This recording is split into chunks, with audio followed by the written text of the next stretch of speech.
In 1925, a man named Eugene O'Neill once wrote a play about first century Christianity called Lazarus Laughed.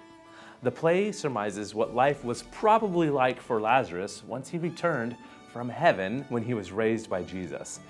And the play imagines him being asked this question a lot. The question is, Lazarus, what did you see on the other side of death?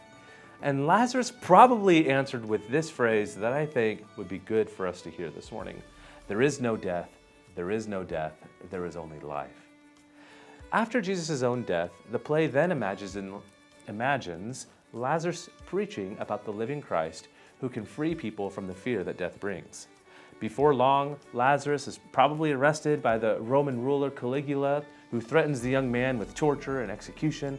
But in this final scene of the play, Lazarus looks him dead in the eye and says, "Death is dead, Caligula.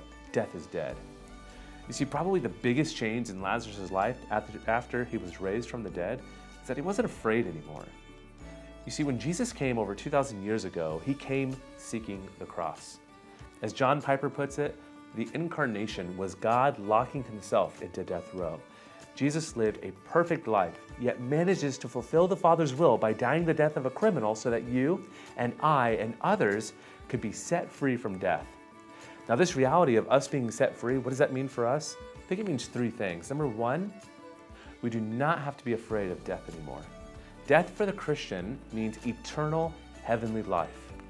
Number two, we do not have to be afraid of Satan's accusations anymore.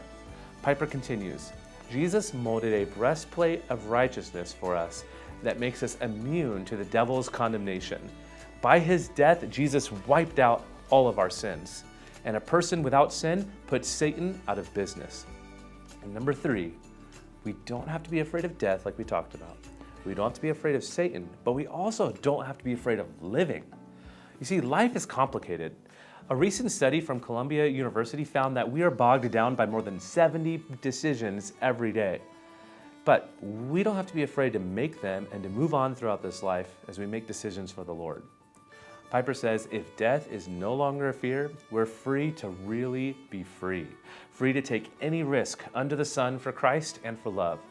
No more bondage to anxiety, and if the Son has set you free, you shall be free indeed.